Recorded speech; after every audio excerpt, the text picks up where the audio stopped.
Bismillahirrahmanirrahim. Assalamualaikum warahmatullahi wabarakatuh. Perkenalkan, nama saya Faizan Kamil El Maliki, NPM 211010428. Baiklah, pada kesempatan ini saya akan memaparkan sebuah video mengenai ujian susulan pada mata kuliah Praktek Monopoli dan PUTS. Kelas B, dosen pengampu Dr. Desi Apriani SH MH. Untuk soal yang pertama yaitu berikanlah argumentasi Anda mengapa pemerintah perlu melarang perbuatan yang mengakibatkan terjadinya praktek monopoli dan PUTS. Menurut saya, larangan pemerintah mengenai praktek monopoli dan PUTS ini perlu adanya. Jika tidak adanya larangan praktek monopoli dan PUTS, maka dampaknya akan besar bagi pelaku usaha. Contohnya, usaha dagang akan hancur, usaha dagang tidak teratur, ekonomi di Indonesia akan hancur, ekonomi tidak terjalan baik jika adanya praktek monopoli dan PUTS. Terus menurunnya tingkat modernisasi di Indonesia. Mengapa tingkat modernisasi di Indonesia menurun?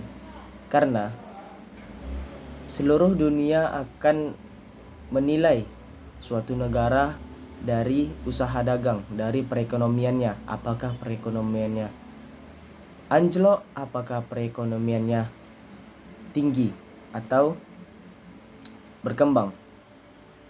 Jadi, jika adanya praktek monopoli yang akan merusak usaha dagang, yang akan merusak pelaku usaha, dan persaingan usaha tidak sehat ini, maka pemerintah melakukan larangan yang dibuat dalam Undang-Undang Nomor 5 Tahun 1999. Soal yang kedua, Undang-Undang Nomor 5 Tahun 99 diantaranya lahir akibat belum ada peraturan yang efektif dan tekanan dari dunia internasional. Uraikanlah pemahaman Anda terkait hal itu.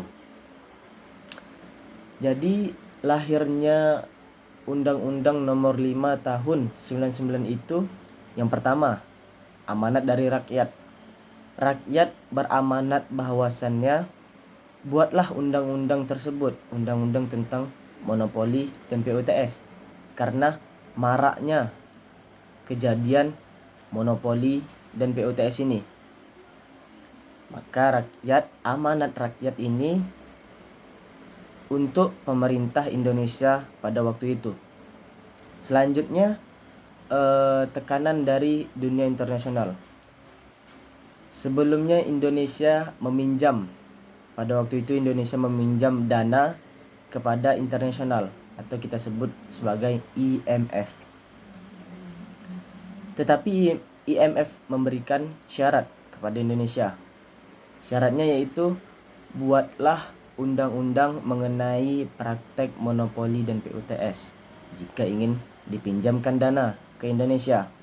Maka dari itu, dari tekanan internasional dan amanat rakyat serta maraknya praktek monopoli dan PUTS di Indonesia ini, pemerintah Indonesia membuat undang-undang mengenai praktek monopoli dan PUTS tersebut. Maka lahirlah praktek monopoli dan PUTS. Soal yang ketiga, Undang-Undang Nomor 5 Tahun 99 melarang segala bentuk perbuatan yang mengakibatkan terjadinya praktek monopoli dan persaingan usaha tidak sehat. Perbuatan-perbuatan yang dilarang tersebut baik dalam bentuk perjanjian, kegiatan maupun posisi dominan. Ada yang dilarang secara mutlak dan ada yang dilarang secara relatif. Apa yang Anda pahami dengan larangan mutlak dan relatif? Jadi, larangan itu terbagi menjadi dua, yaitu larangan secara mutlak dan larangan secara relatif. Apa itu larangan secara mutlak? Larangan secara mutlak itu larangan yang otomatis, yang sudah pasti di dalamnya itu terjadi praktek monopoli dan PUTS. Contohnya, Contohnya itu perjanjian penetapan harga. oleh pelaku persaingan usaha. Jadi, penetapan harga sudah pasti terjadi di dalam PUTS, persaingan tidak sehat. Maka itu disebut sebagai larangan mutlak. Larangan yang sudah pasti terjadi di dalamnya, di dalam perbuatan tersebut.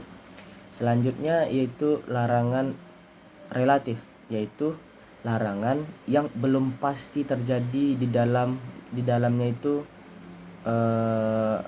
praktek monopoli dan PUTS. Ia ingin melakukan praktek tersebut, PUTS tersebut, akan tetapi belum sepenuhnya gitu. Contohnya, penguasaan terhadap barang dan jasa. Penguasaan terhadap barang dan jasa. Ia ingin menguasai barang dan jasa tetapi belum melakukan praktek monopoli dan PUTS. Baiklah, mungkin ini saja yang dapat saya sampaikan dari video tersebut. Lebih dan kurang saya mohon maaf. Billahi taufik wal hidayah. Assalamualaikum warahmatullahi wabarakatuh.